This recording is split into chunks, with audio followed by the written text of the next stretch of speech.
As we get close to the end of the season, we talk playoffs. The Rays just have to hold on 3-2, and they will tie Baltimore for the division lead. They're both going to get in. The only question is who's going to win the division, which is important because if you're one of the top two division winners, you get a bye into the ALDS round rather than have to play the wild card. So you want to win that division. And with Baltimore one game up in the division, we go to the ninth, Tampa with a 1-run lead. Now is there, and the Orioles are down to their final out.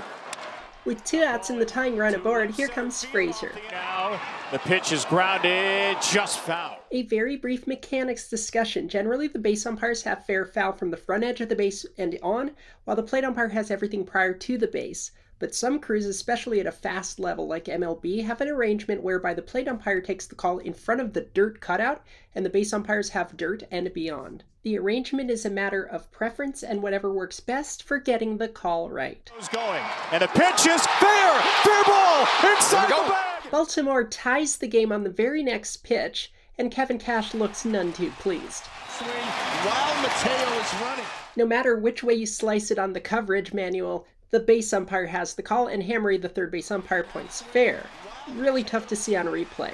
Fair ball, up the line at 3. Cash not happy, but it appears this ball touches fair ground both before and beyond the base, which according to the laws of physics, suggests this is a fair ball, especially with the spin from the bat curving out, not in. Of course, the only reason for that exercise is because neither broadcast gave us an angle. Pitch is fair! And the pitch is a fair ball. Here's what's building up for Tampa. 1 strike away from the win, they blow the save. The call itself, fair foul, is really close. This game could potentially determine postseason seeding, so it's a lot of pressure for Cash, which is about to boil over.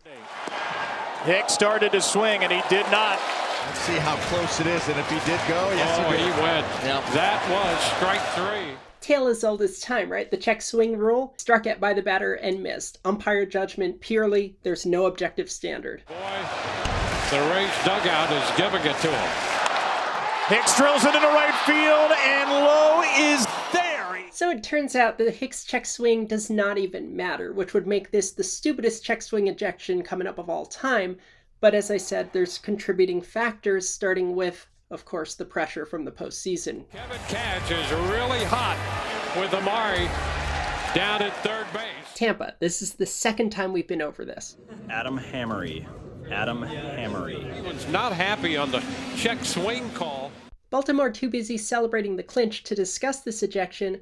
Tampa, of course, got in too. They got the X just like Baltimore did, but Baltimore won the game, so Tampa's now 2 back, which, as we talked about, postseason implication-wise. That the Rays maybe had that double by Frazier foul up the line.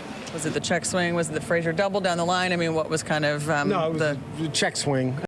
To be that livid on a missed check swing, I mean, I guess you could be. I have to say, I'm with the broadcaster. It's ridiculously dumb to come out after the inning ends on the very next pitch to get thrown out over a check swing call that had no effect on anything. Really didn't want Isak getting thrown out of the game right there in that moment, so I'll get thrown out.